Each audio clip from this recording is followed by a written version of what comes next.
Le 8e tournoi Basket Nation s'est déroulé du 31 août au 2 septembre en Nord-Vendée et pour la première fois à Clisson.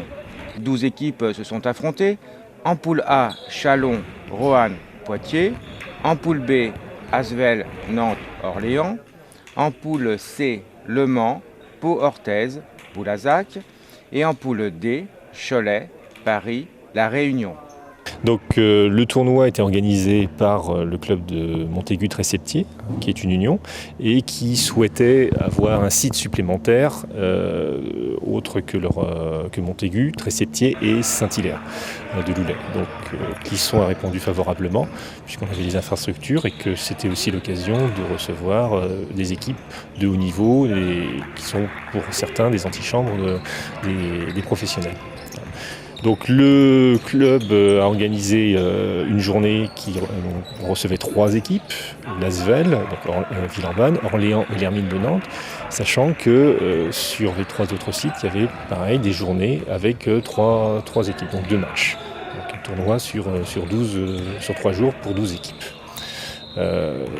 Toutes les équipes sont des équipes cadets nations de clubs de pro. Donc, hormis l'Hermine qui est en Pro B, tous les autres sont en Pro A. C'est quand même du haut niveau. Pour certains, ce sont des futurs stars de Pro A, voire des stars internationales. Il y avait vendredi des cadets à l'Asvel, un cadet qui était membre de l'équipe de France cadet. Il y a des joueurs qui évoluent aujourd'hui en Espagne, en Liga espagnole, qui sont passés par le tournoi il y a quelques années. Donc c'était vraiment du beau monde. On est très satisfait d'avoir reçu tous ces jeunes qui ont pu montrer au public, certains qui découvraient le basket, d'autres qui étaient déjà habitués à ce qu'ils en font, mais à voir la marche qui existe entre le basket départemental, régional et puis le haut niveau quasiment. Oui, parce qu'ils ont quand même une technicité assez impressionnante.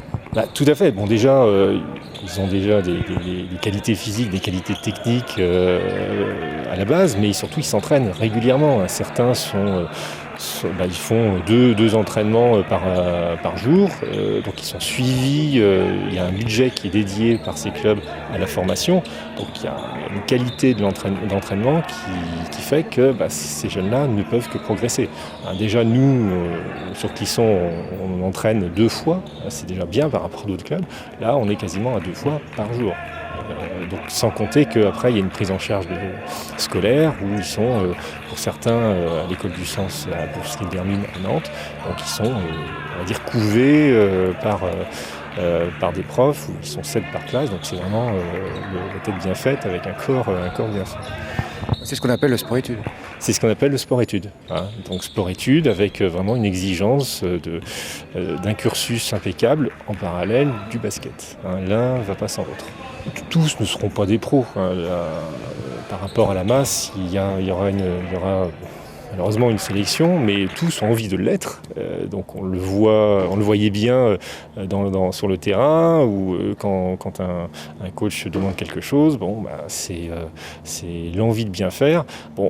Certains iront en pro, en France ou à l'étranger. D'autres seront des très bons joueurs de championnats nation. Il n'y a pas que le professionnalisme, il y a aussi des très bons championnats en dessous.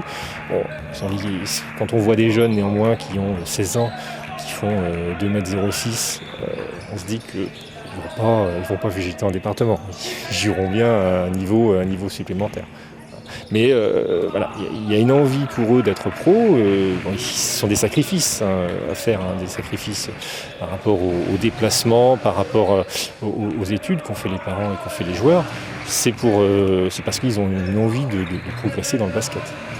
Que leur faut-il pour certains pour être sélectionnés justement en professionnel ? Alors, je dirais un peu de chance. La chance, ça se provoque. Déjà, le travail paye.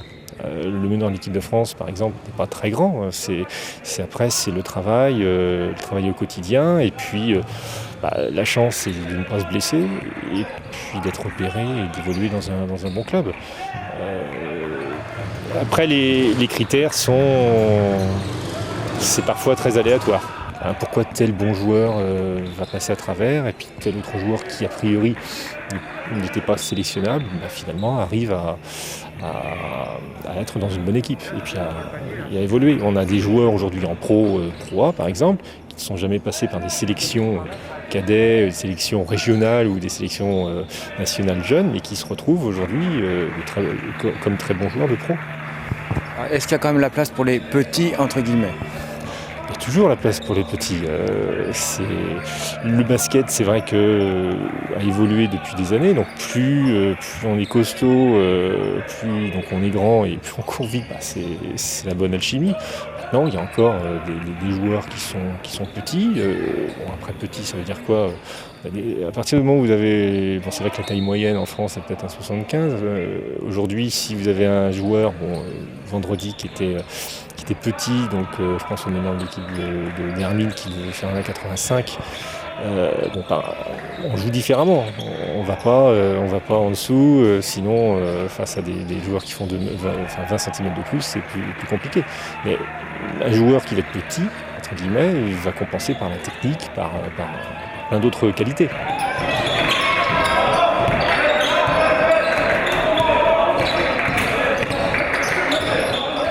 Autrement, si on fait le bilan de ce week-end ? Très positif.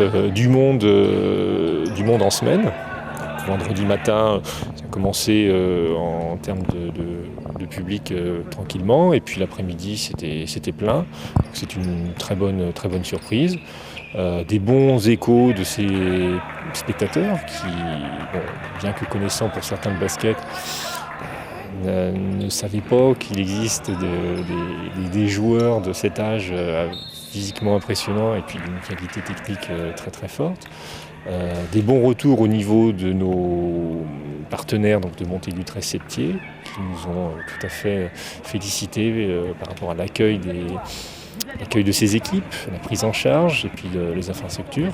Et c'était vraiment, pour cette première animation de la saison, de faire découvrir autre chose à des gens qui sont parfois novices, dans la foulée des JO, c'était intéressant. Et puis c'est de poser un peu les jalons pour une future édition l'année prochaine qu'on espère voir reconduite à Clisson. Ça devrait le faire. La finale qui s'est déroulée à Montaigu a vu la victoire de Cholet qui l'emporte devant Pau 76-70.